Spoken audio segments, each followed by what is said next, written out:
All right. Hey, everybody. My name is Jessica. I am CEO of Cast, and today we're going to talk to you about how to lead a science lesson. My co-leader is... Hi, I'm Suzanne. I was formerly part of CAST RM in Maryland, and now I'm part of CAST College, and also in charge of media for CAST in general, actually. So, Great. Okay. So let's get started. Suzanne and I will just switch off points. We have a great material prepared for you. So I'll just go ahead and take the first point. Okay, so when you walk into the classroom, when you walk into the school, first thing you got to do is establish a good working relationship with the sponsor. So you have to shake hands. You have to ask them if there's anything you want them to do, if there's any things that they want the volunteers to be doing on a regular basis. Just be very friendly, be very kind. You definitely want the teacher sponsor to like you guys because she is doing a huge he or she is doing you a huge favor by sponsoring you and staying after with you. and when you're actually teaching in front of a classroom, remember to be passionate and enthusiastic. So, even if that's not your normal personality, just go big or go home. Bigger arm motions, louder voice for sure. You're projecting to maybe 20 students, not just your friend in front of you.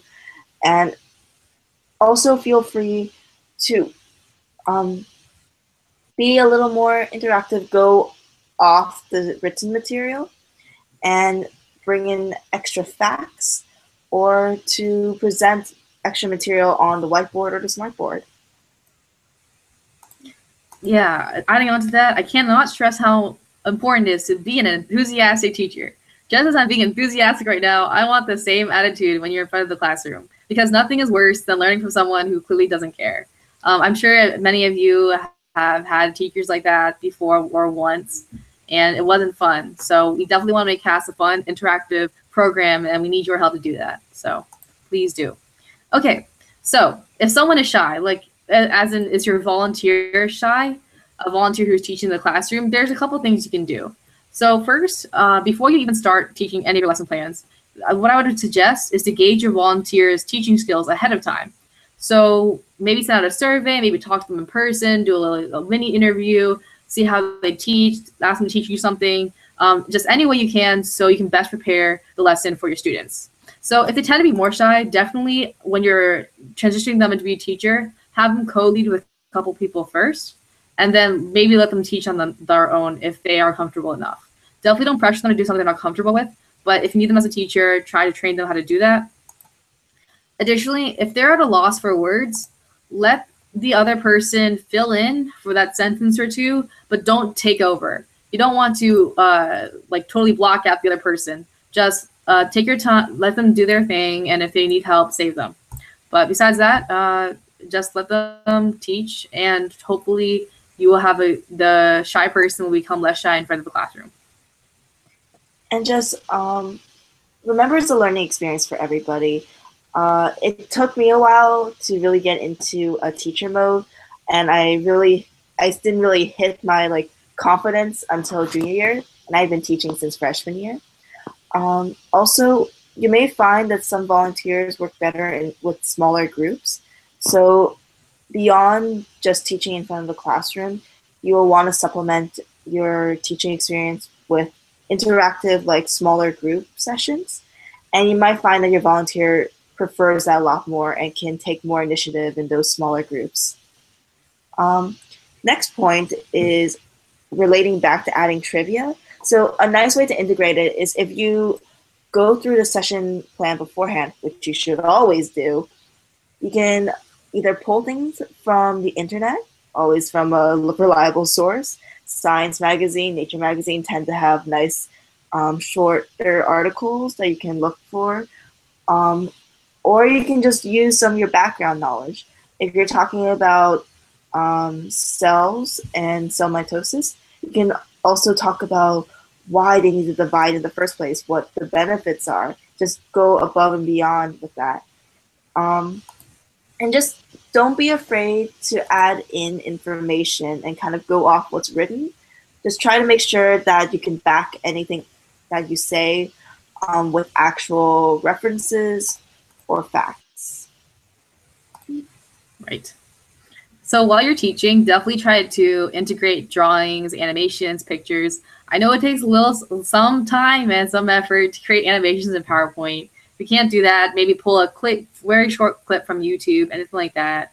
I did make animations before for cells, for introducing the cell body and the cell organelles and stuff like that. So definitely try. That's something worth doing. Definitely have pictures. I can't tell you how many times I've been bored and have seen my students bored when there's just a huge block of text on the screen and someone's just reading off the screen. That's no fun for everybody.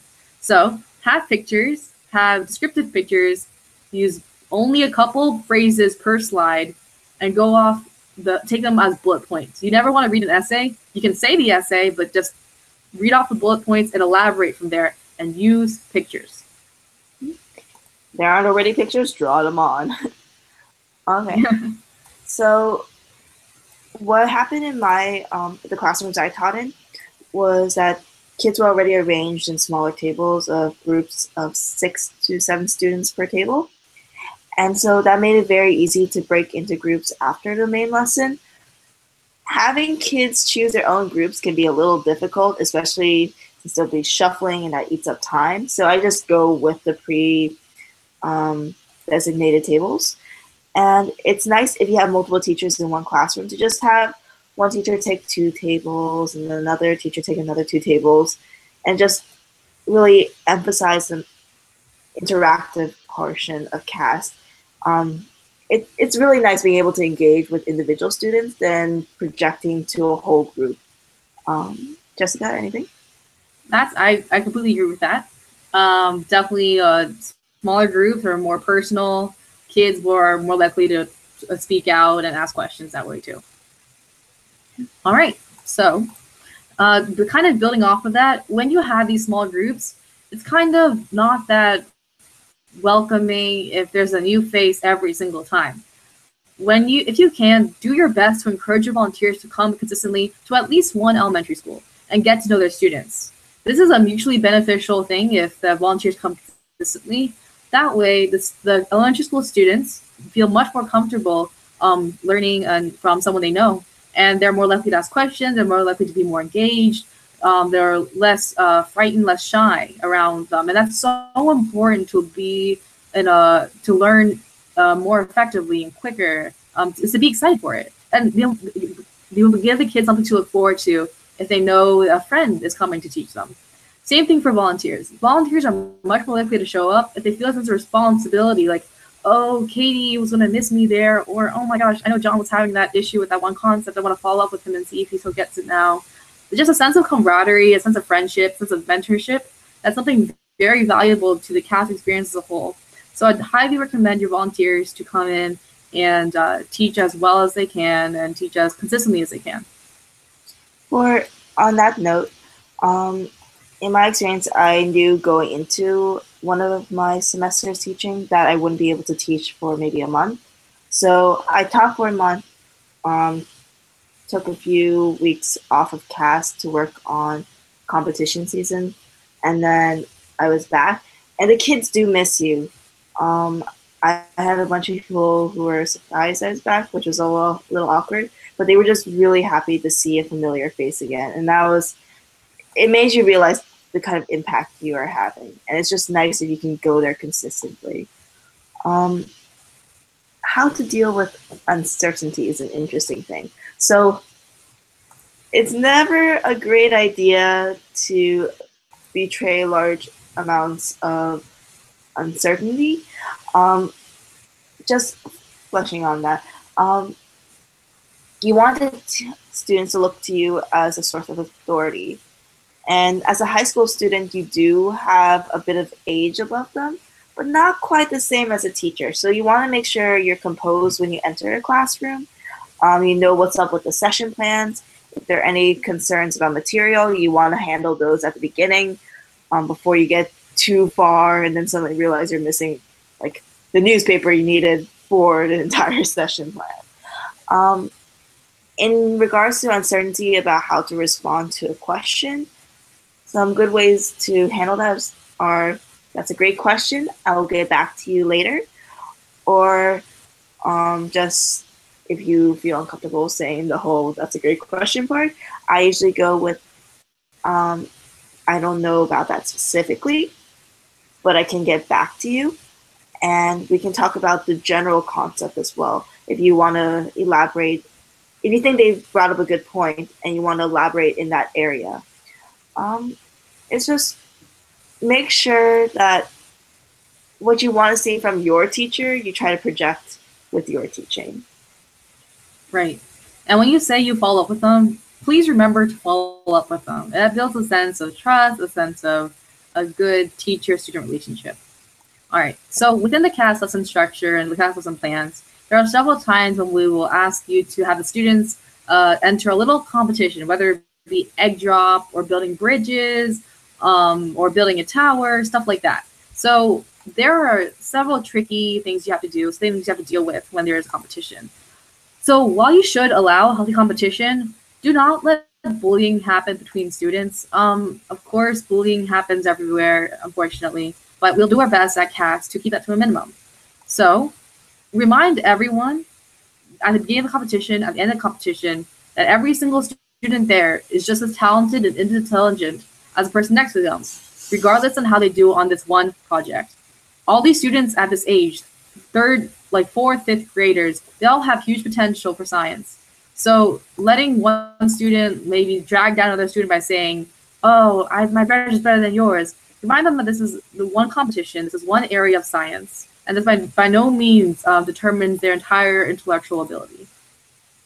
So you should also try to let the students know that even though they are competing against others, what they should honestly do is to strive to be better than they were before. If they went through several models and they had to tear one down and build another one up that was better than the previous one, that should already be a win. Even though that is very cliche sounding, very like special butterfly kind of sounding, it's really important that we let the students know that you must improve by yourself.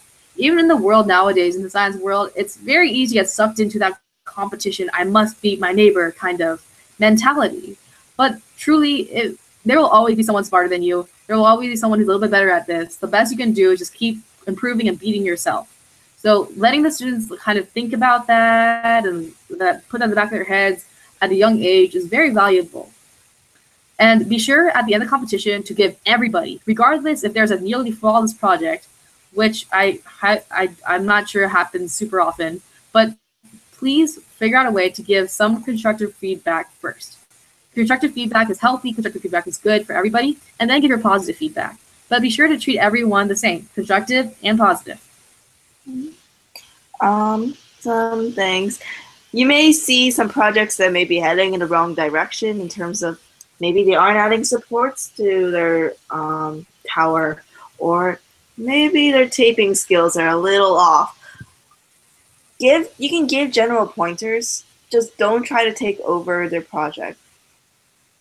Failure is another way of learning. And also, it's great for them to be able to discover things on their own, because that's how you learn in the first part. And it's much more effective if you realize, like, personally, like from your own experience, how to better do something than to have someone just give you all the answers. And then also, in my experience, I've seen some slightly dysfunctional groups where one person in the group will start doing their own thing, and then other people in the group will just be like, we're working.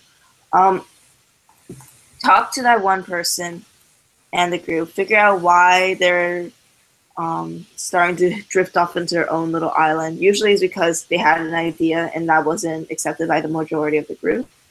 And in those cases, I usually encourage that one student to think of a way they can contribute their idea to the main group. If they want to cut pieces in a certain way and the other group's like, no, we need bigger pieces, you can say, oh, you can use those smaller pieces to create support structures.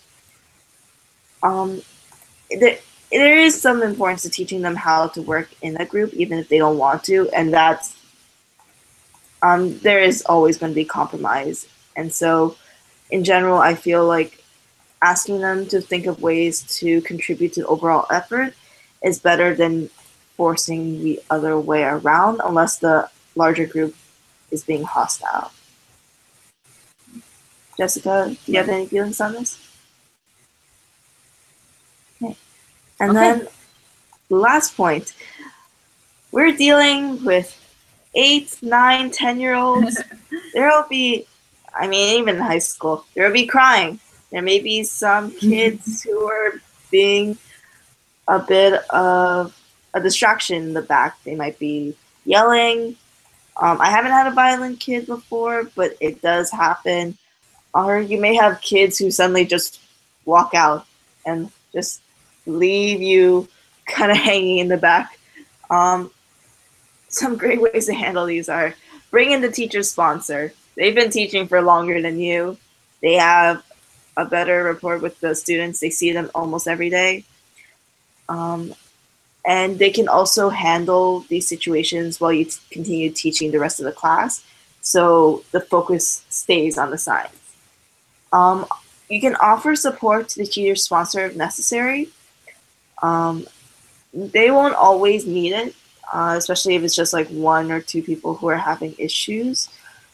But you can also help them, the teacher, like separate kids in the group or supervise them more closely. If a teacher sponsor is not in a room, you should try taking the student outside the room and just calmly asking them what's wrong and try to figure out how to calm them down, whether it's by breathing exercises or just trying to handle the situation like, okay, your friend's not really getting along with you. You don't feel like you're really having an active role in this project. What do you think we can do about it? And that relates back to the whole possible larger group versus drifting island scenario I was describing earlier. In general, it's always best to still have someone at the front of the classroom, even if you have to handle the situation, just because you don't want the main classroom to break out into chaos while you're gone. And finally, make sure the students know that they still have to ask to go to the bathroom or leave the classroom, even though it's an after-school program. We need to know where they are. We can't be losing students left and right. And it's always a good idea to kind of establish this sort of respect in the classroom and realizing that you, for this camp, for this activity, for this time being, are the one in charge. Jessica? Yep, that's all. That covers it perfectly. Okay. So those are some fairly general tips about teaching. I'm sure there's much more that we haven't covered. It's a very large topic. People get degrees in education for a reason. So if you want to leave questions in the comments, we will reply. Or you can check out our Facebook page, Kids Are Scientists Too. And yes, check out our Facebook page, check out our YouTube page. As so many YouTubers say, leave comments below. But yeah. All right. And you can also reach me at my email. My email is on the website, but it's jessica.sun@cas.org. So feel free to reach out to me too if you'd like to do that. Same goes with me. It's Suzanne with the Z.xu at kidsarescientists2.org. And it's probably easier to just find me on the website. Yeah. All right. Well, thank you so much for watching. Really appreciate it that you have made a sincere effort to learn more about how to be a great member of CAS. So thank you for your time. Okay. Have a good day, everybody. Have a great night or morning, whoever you're watching this. Bye. Bye.